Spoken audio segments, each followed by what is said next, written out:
જય શ્રી કૃષ્ણ સર્વે વૈષ્ણવોને। તો આજે આપણે ચિત્રજી સ્વરૂપ છે શ્રીજી બાવાનું પોસ્ટકાર્ડ સાઇઝ, તો એના આપણે પીછોડા પાક પીછોડાના શિંગાર આપણે જોઈશું। સરબતી મલમલના પીછોડા અને સરબતી મલમલની છજ્જેદાર પાક। આવી રીતે ઠાકોરજી સવારમાં અત્યારે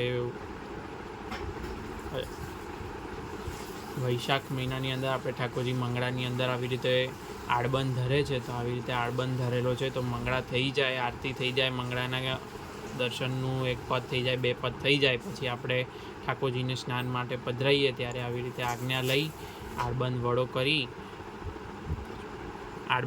કરી અને પછી આપણે મલમલનું જે વસ્ત્ર હોય સફેદ એ નવશેકા પાણીમાં એ કરી અને ઠાકોરજીને તમારે અંગવસ્ત્ર 4 વખત કરી લેવું અને પછી કોરા મલમલથી, સફેદ મલમલથી ઠાકોરજીનું સર્વાંગ શ્રીઅંગ પહોંચી લેવું।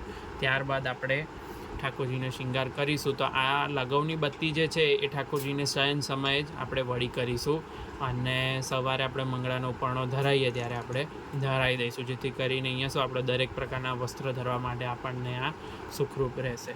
તો આપણે સૌથી જ પહેલાં પીછોડો ધરાવી દઈશું આવી રીતે।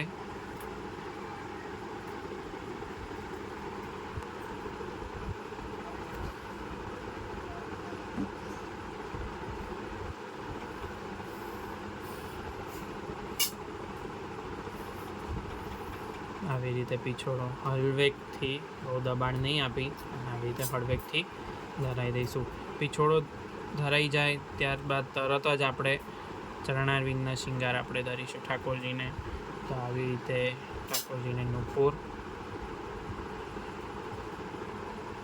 નુપુર વગેરે શિંગાર એવી રીતે ધરવા કે રાજભોગ પછી આપણે જ્યારે ઠાકોરજીના ચરણ સ્પર્શ કરવા હોય તો એવી રીતે અવકાશ રહે। વસ્ત્ર પણ એવા ઠાકોરજીને ધરવા, બહુ આટલો લાંબો પીછોડો હોય કે જેથી ચરણારવિંદ ઢંકાઈ જાય એવા પીછોડા ધરવા નહીં ઠાકોરજીને। ત્યારબાદ એ થઈ ગયા પછી આપણે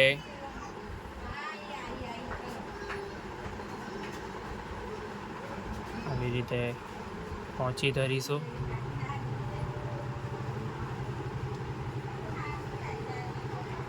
અહીંયા પણ આ શ્રીહસ્તમાં પણ પહોંચી ધરી દઈશું અને આપણે હવે બાજુ બંધ કરી દઈશું।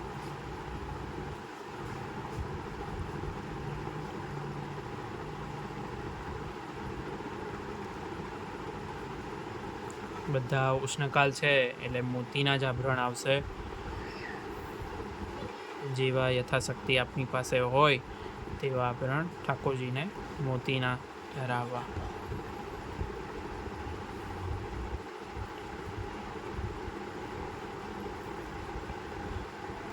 હવે આપણે ઠાકોરજીને માળાજી, જેવા પણ મોતીના માળાજી હોય, 1 માળાજી, 2 માળાજી, અત્યારે આપણે આવા ત્રિલડી માળાજી જોઈએ છીએ। તો આવી રીતે અહીંયા ઠાકોરજીના જે શ્રીકર્ણની અંદર જ્યાં કર્ણફૂલ બતાડેલા છે ચિત્રજીમાં, ત્યાં આપણે એ લગાવના પડછિયાથી જરીકસો રાઈ જેવડો જ લગાવવાનો હોય છે, બહુ વધારે કંઈ ધરાવવાનું હોતું નથી।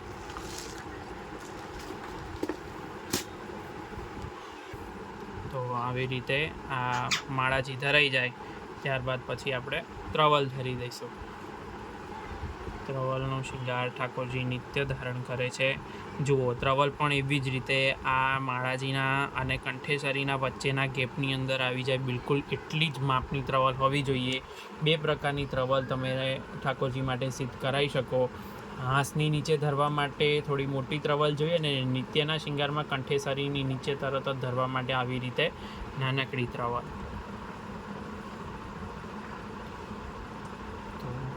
કેમ કે હાંસવાળી જે ત્રવલ જે હશે એ થોડી નીચે આવી જશે। હવે માળાજી ધરાઈ જાય ત્યારબાદ તરત જ એ જ માળાજીના બધા પડછિયા જ્યાં આપણે ધર્યા છે ત્યાં આપણે આવી રીતે મોતીનું કર્ણફૂલ ધરાવી દઈશું।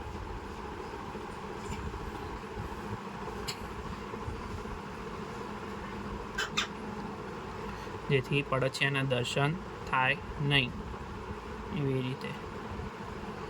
તો મોટે ભાગે ચિત્રજીની અંદર આવી રીતે શિંગારનો પ્રકાર હોય છે। આનાથી પણ જો કોઈ વૈષ્ણવને હજુ પણ સુંદર થઈ શકે છે ને આવડતું હોય ને તમે કરતા હોય તો એ પ્રમાણે જ કરજો.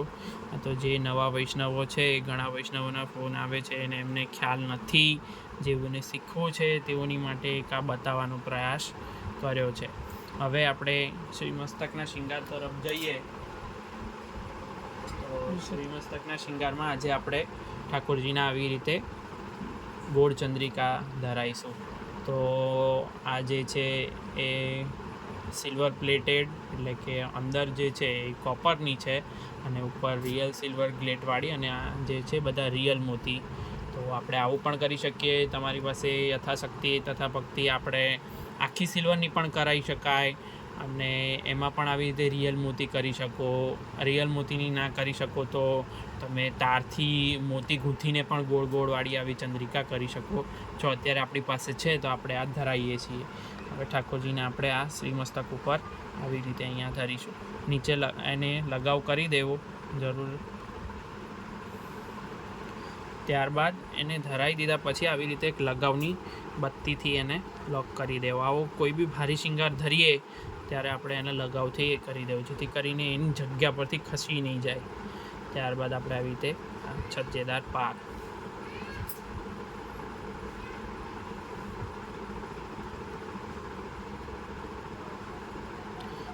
ધરાયા બાદ હવે ઘણા વૈષ્ણવ આવી રીતે પાક ધર્યા બાદ અહીંયા ડાયરેક્ટ મોતીની લળ હોય ને એવી પાક ધરે છે. મોટે ભાગે આપણે અહીંયા એવો ક્રમ નથી, પરંતુ તમે ન પહોંચી શકતા હોય તો એવી રીતે ધરાવો તો ચાલે.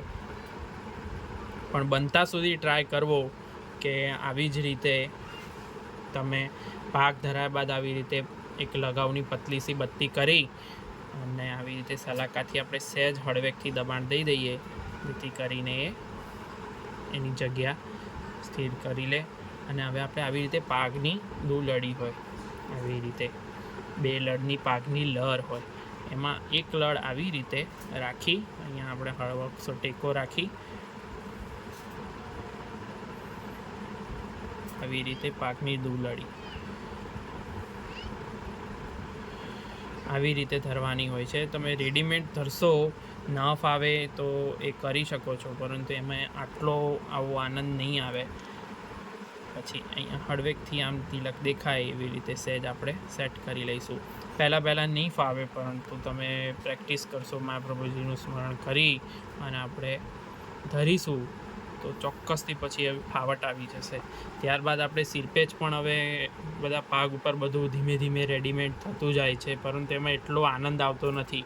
વૈષ્ણવો શૃંગાર માટે ફોન કરે ત્યારે આવી રીતે જુઓ સિરપેચ અને એની આજુબાજુમાં આટલા પડછિયા રાખવા. સાવ પડછિયા વાળા કરી દેશો તો તમે ધરાઈ જ નહીં શકો. સિરપેચ પાક ઉપર ચોંટાડવાનો હોતો નથી. પાકને આવી રીતે તમારે અહીંયા ટેકાવવા માટે સિરપેચ આપણે હોય છે.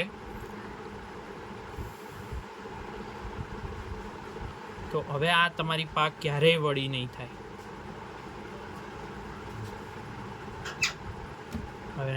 હવે શીશફૂલ ધરી દઈશું ઠાકોરજીને બાજુના અવકાશમાં. જો સ્વરૂપ નાનું હોય તો શીશફૂલની લડ આપણે નહીં ધરી શકીએ. જો અવકાશ રહેતો હોય, મોટું સ્વરૂપ હોય તો શીશફૂલની લડ પણ એક સિંગલ લડ આ બાજુમાં પણ ધરવી. તો આપણે આજે આવી રીતે આ પાક ચંદ્રિકાના શૃંગાર જોયા. ધીમે ધીમે આપણે આવી રીતે અવનવા બધા જ શૃંગાર જોતા રહીશું. હવે આમાં તમારે વેણુજી ધરવા હોય તો તમે અહીંયા આવી રીતે વેણુજી ધરી શકો છો.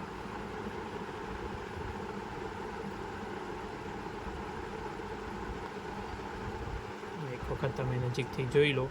આવી રીતે આપણે સરબતી મલમલના પિછોડા છજ્જેદાર પાગ ઉપર આપણે મોતીની ગોળ ચંદ્રિકા